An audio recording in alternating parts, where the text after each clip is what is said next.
ನಮಸ್ಕಾರ ವಿದ್ಯಾರ್ಥಿ ಮಿತ್ರರೇ, 2026ರ PUC ಎಕ್ಸಾಮ್ ಹತ್ರ ಬರ್ತಾ ಇದೆ. ನೀವು ಕನ್ನಡದಲ್ಲಿ 95+ ಸ್ಕೋರ್ ಮಾಡಬೇಕಾ?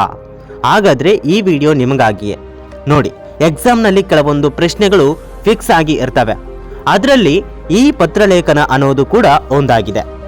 ಆದರೆ ಎಷ್ಟೋ ಜನ ವಿದ್ಯಾರ್ಥಿಗಳು ಪತ್ರಲೇಖನ ಬರೆದ್ರೂ ಕೂಡ ಚಿಕ್ಕ ಪುಟ್ಟ ಕೆಲವೊಂದು ಮಿಸ್ಟೇಕ್ ಮಾಡೋದ್ರಿಂದ 5 ಅಂಕಗಳಿಗೆ 5 ಅಂಕಗಳನ್ನು ಗಳಿಸುವುದಕ್ಕೆ ಸಾಧ್ಯ ಆಗಲ್ಲ. ಸೊ ಅದರಿಂದ ಇವತ್ತಿನ ವಿಡಿಯೋದಲ್ಲಿ ಯಾವ ರೀತಿಯಲ್ಲಿ ನಾವು ಸಿಂಪಲ್ ಆಗಿ ಮತ್ತು ಸರಳವಾಗಿ ಯಾವ ರೀತಿಯಲ್ಲಿ 5 ಅಂಕಗಳಿಗೆ 5 ಅಂಕಗಳನ್ನು ಗಳಿಸಬೇಕು ಅನ್ನೋದರ ಬಗ್ಗೆ ಸಂಪೂರ್ಣವಾದಂತಹ ಕೆಲವೊಂದು ಸ್ಟೆಪ್ಸ್ ಅಂಡ್ ಟಿಪ್ಸ್ಗಳ ಮುಖಾಂತರ ಇವತ್ತಿನ ವಿಡಿಯೋದಲ್ಲಿ ತಿಳ್ಕೊಳ್ಳೋಣ. ನಾವು ಬರೆಯುವ ಸರಿಯಾದ ವಿಧಾನ ಏನು, 5 ಅಂಕಕ್ಕೆ 5 ಅಂಕಗಳನ್ನು ಪಡೆಯುವುದು ಹೇಗೆ ಅಂತ ಕ್ಲಿಯರ್ ಆಗಿ ಹೇಳ್ತೀನಿ. ಬನ್ನಿ ನೋಡೋಣ. ಸ್ನೇಹಿತರೆ, ನಿಮಗೆ ಗೊತ್ತಿರಲಿ, ಪತ್ರಲೇಖನ ಅನ್ನೋದು ಎಕ್ಸಾಮ್ನಲ್ಲಿ 2 ಪತ್ರಗಳನ್ನು ಕೊಟ್ಟಿರ್ತಾನೆ. ಒಂದು ವ್ಯಾವಹಾರಿಕ ಪತ್ರವನ್ನು ಕೊಟ್ಟಿದ್ರೆ ಇನ್ನೊಂದು ವೈಯಕ್ತಿಕ ಪತ್ರವನ್ನು ಕೊಟ್ಟಿರ್ತಾನೆ. ನೀವು ವ್ಯಾವಹಾರಿಕ ಪತ್ರವನ್ನು ಸೆಲೆಕ್ಟ್ ಮಾಡ್ಕೊಳ್ಳಿ. ವ್ಯಾವಹಾರಿಕ ಪತ್ರವನ್ನು ಈಗ ಸರಳವಾದಂತಹ ಒಂದು ಉದಾಹರಣೆಗಳ ಮುಖಾಂತರ ತಿಳ್ಕೊಳ್ಳೋಣ. ಕಾಲೇಜಿಗೆ ರಜೆ ಕೋರಿ ಪ್ರಾಂಶುಪಾಲರಿಗೆ ಪತ್ರವನ್ನು ಬರೆಯಿರಿ ಅಂತ ಈ ರೀತಿಯಲ್ಲಿ ಪ್ರಶ್ನೆ ಕೊಟ್ಟಿರ್ತಾರೆ. ಇದು ವ್ಯಾವಹಾರಿಕ ಪತ್ರ. ಸೊ ಈ ರೀತಿಯಲ್ಲಿ ಪ್ರಶ್ನೆ ಬಂದಾಗ ಪತ್ರಲೇಖನ ಇದು ಫಿಕ್ಸ್ ಕ್ವಶನ್ ಆಗಿರೋದ್ರಿಂದ ವ್ಯಾವಹಾರಿಕ ಪತ್ರವನ್ನೇ ಆಯ್ಕೆ ಮಾಡಿಕೊಳ್ಳಿ. ಅರ್ಥ ಆಗ್ತಾ ಇದೆನಾ? ನಿಮ್ಗೆ ಏನು ಬಂದಿಲ್ಲ ಅಂದ್ರೂ ಕೂಡ ಸ್ಟೆಪ್ ಬೈ ಸ್ಟೆಪ್ ಹೇಳ್ಕೊಡ್ತೀನಿ, ಅರ್ಥ ಮಾಡ್ಕೊಳ್ಳಿ. ಓಕೆನಾ? ದಿನಾಂಕ ಮತ್ತು ಸ್ಥಳವನ್ನು ಫಸ್ಟ್ ಬರೆಯಿರಿ. ಯಾಕಂದ್ರೆ ಅರ್ಧಕ್ಕರ್ಧ ಜನ ಏನ್ ಮಾಡ್ತಾರೆ ಗೊತ್ತಾ, ಎಲ್ಲರೂ ಕೂಡ ಪತ್ರಲೇಖನವನ್ನು ಬರೆದ ನಂತರ ಕೊನೆಗೆ ದಿನಾಂಕವನ್ನು ಬರೆಯುವುದನ್ನು ಮರೆತೇ ಬಿಡ್ತಾರೆ. ಸೊ ಅದರಿಂದ ದಿನಾಂಕದಿಂದ 1 ಅಂಕ ಕಟ್ ಆಗುವಂತ ಚಾನ್ಸಸ್ ತುಂಬಾ ಜಾಸ್ತಿ ಇರುತ್ತೆ. ಸೊ ಅದರಿಂದ ಫಸ್ಟ್ ಆಫ್ ಆಲ್ ನೀವು ದಿನಾಂಕವನ್ನು ಹಾಕಿ ಮತ್ತು ಸ್ಥಳವನ್ನು ಹಾಕಿ. ಸೆಕೆಂಡ್ ಸ್ಟೆಪ್, ಇವರಿಂದ, ಯಾರಿಂದ, ಇವರಿಂದ, ಯಾರ ಹೆಸರು ಬರಿಬೇಕು? ನಿಮ್ಮ ಹೆಸರು ಬರಿಬಹುದು ಅಥವಾ ಆ ಇ ಅಂತ ಬರೆದ್ರು ಕೂಡ ಸರಿ ಹೋಗುತ್ತೆ. ನಿಮ್ಮ ಹೆಸರು, ಫಾರ್ ಎಕ್ಸಾಂಪಲ್ ನನ್ನ ಹೆಸರು ಶಿವಶಂಕರ್, ಕೆಳಗಡೆ ತರಗತಿ, ವಿಭಾಗ ಮತ್ತು ಕಾಲೇಜಿನ ಹೆಸರು ಹಾಕಿ. ನಿಮ್ಮದೇ ಆದಂತ ಹೆಸರನ್ನು ಹಾಕಬಹುದು ಅಥವಾ ನಿಮ್ಮ ಹೆಸರನ್ನು ಬಿಟ್ಟು ಆ ಇ ಅಂತ ಬರೆದ್ರು ಕೂಡ ನಡೆಯುತ್ತೆ ಸ್ನೇಹಿತರೆ.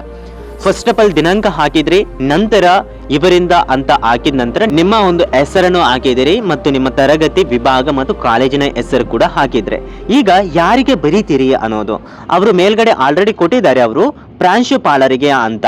ಸೊ ಕೆಳಗಡೆ ನೀವು ಬರೆಯಿರಿ ಇವರಿಗೆ ಅಂತ ಬರೆಯಿರಿ. ಇವರಿಗೆ ಅಂತ ಬರೆದ ನಂತರ ನಾನು ಸ್ಕ್ರೀನ್ ಮೇಲೆ ಯಾವ ರೀತಿಯಲ್ಲಿ ತೋರಿಸ್ತಾ ಇದ್ದೀನಿ ಸೇಮ್ ಅದೇ ರೀತಿಯಲ್ಲಿ ಬರೀಬೇಕು. ಸೊ ಯಾರಿಗೆ ಅಂತ ಆಲ್ರೆಡಿ ಕೊಟ್ಟಿದ್ದಾರೆ ಕ್ವಶನ್ ಪೇಪರ್ ಅಲ್ಲಿ, ಪ್ರಾಂಶುಪಾಲರಿಗೆ ಅಂತ.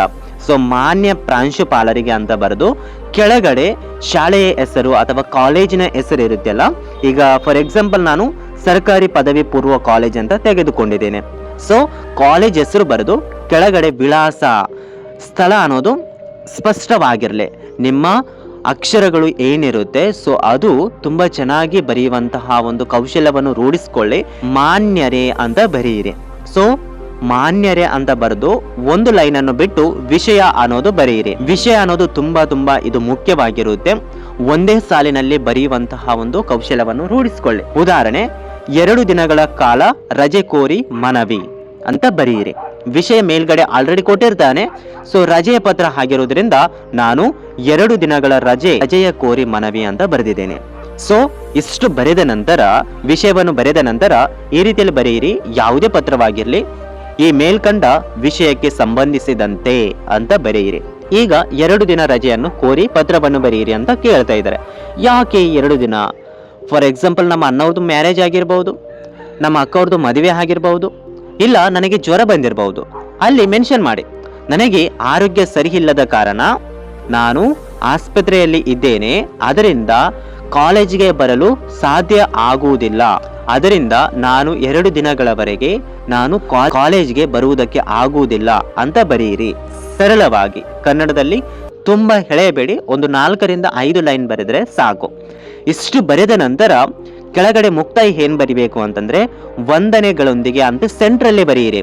ಸೆಂಟ್ರಲ್ಲೇ ಬರೆದ್ರೆ ಸ್ವಲ್ಪ ಹೈಲೈಟ್ ಆಗುತ್ತೆ ಅದು. ಅದಾದ ನಂತರ ಬಲಗಡೆ ಕೆಳಗೆ ಇಂತಿ ನಿಮ್ಮ ವಿಧೇಯ ವಿದ್ಯಾರ್ಥಿ ಅಂತ ಬರೆದು ನಿಮ್ಮ ಸಿಗ್ನೇಚರ್ ಹಾಕಿ, ಅಥವಾ ಇಂತಿ ತಮ್ಮ ವಿಶ್ವಾಸಿ ಅಂತ ಬರೆದ್ರು ನಡೆಯುತ್ತೆ.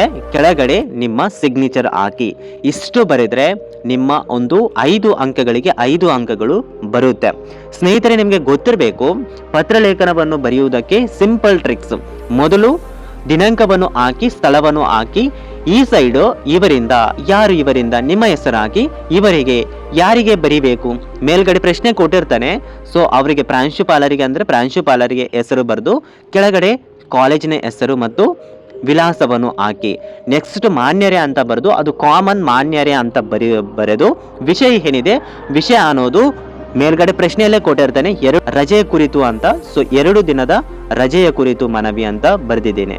ಸೊ ತದನಂತರ ಈ ಮೇಲ್ಕಂಡ ವಿಷಯಕ್ಕೆ ಸಂಬಂಧಿಸಿದಂತೆ ನಾನು ಶಿವಶಂಕರ ಅಂತ ಬರೆದು, ಅಥವಾ ನಿಮ್ಮ ಹೆಸರು ಬರೆದು, ಅದಕ್ಕೆ ವಿಷಯಕ್ಕೆ ಸಂಬಂಧಪಟ್ಟ ಹಾಗೆ ಒಂದು 4 ಲೈನ್ಸ್ ಬರೆದು, ಕೆಳಗಡೆ ಧನ್ಯವಾದಗಳೊಂದಿಗೆ ಅಥವಾ ವಂದನಗಳೊಂದಿಗೆ ಅಂತ ಬರೆದು, ಕೆಳಗಡೆ ಇಂತಿ ತಮ್ಮ ವಿಶ್ವಾಸಿ ಅಥವಾ ಇಂತಿ ನಿಮ್ಮ ವಿಧೇಯ ವಿದ್ಯಾರ್ಥಿ ಎಂದು ಸಿಗ್ನೇಚರ್ ಮಾಡಿದರೂ ಕೂಡ ನಡೆಯುತ್ತೆ.